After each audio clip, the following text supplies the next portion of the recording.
మీది ఎవరండి? ఆపోరం అంటే రామచంద్రపురం నియోజకవర్గం. మరి ఇవన్నీ పోసారు కదా, మరి ప్రభుత్వం మరి ఇంకా మిల్లర్స్ కొంటారండి? ఇంకా ఇంకేం కొనలేదండి. ఇంకా ఇప్పుడు మీరు ఇప్పుడు ఇది ఇంకా కొంటామా చేస్తామా అని ఈ ఊళ్ళో ఎక్కడా లేదండి. లేదండి. మరి వర్షం వచ్చి ఎట్టిన పరిస్థితి ఇక్కడ?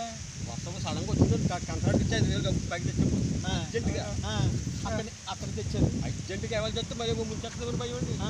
ఇప్పుడు 5,500 ఇచ్చి మరి పైకి తెచ్చారు, అర్జెంటుగా తెచ్చండి. పైకి తెచ్చారు.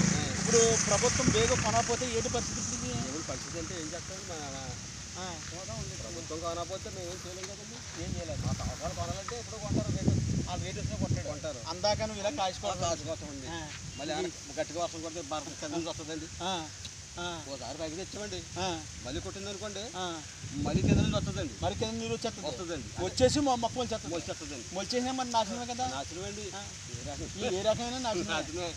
అయ్యా, తూర్పుగోదావరి జిల్లా రామచంద్రపురం నియోజకవర్గం రామచంద్రపురం మండలం కాపారం గ్రామంలో ఈ రైతులు చెప్పే ఆవేదన ఒకసారి చూడండి.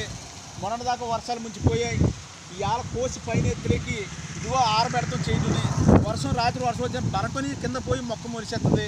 వచ్చిన ధాన్యం అన్న అయ్యా, ఈ రాష్ట్ర ప్రభుత్వంలో ఉన్న అధికారులు ఎఫ్సి ఫుడ్ కార్పొరేషన్ వారు మీరు స్పీడ్గా ఈ కొనుబడి జరిగితే ఈ రైతులు బాగుంటారే తప్ప, ఒకవేళ మీరు కొనుబడి చేయలేదనుకోండి, ఖచ్చితంగా వర్షం కానీ వచ్చిందంటే ఈ కింద నుంచి పోయి మొలిసేసి ఇంకా అది ఎందుకు పనిచేయదండి. దాన్ని 1000 రూపాయలు అడిగే బత్తాను కనీసం 1300 అడిగే బత్తాను 700-800 అడుగుతాడు.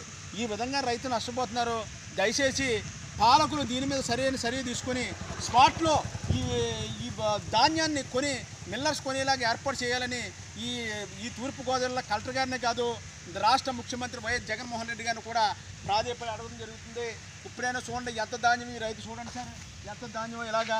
ఎన్ని ఎకరాలు సార్ ఇది? ఎన్ని ఎకరాలు పోవండి ఇది? 3 ఎకరాల్లో ధాన్యం చేశారు. నోరు లేని వాళ్ళు కూడా ఈయన చూడండి, ఈయన కూడా కష్టపడి అన్నీ చేసి ఈ విధంగా చేస్తుంటే కనీసం దీని మీద సరైన నిర్ణయం తీసుకుంటారని మీడియా ద్వారా తెలియజేస్తున్నానండి. నా పేరు పెద్దిరెడ్డి వెంకటేశ్వరరావు, తెలుగు జనతా పార్టీ.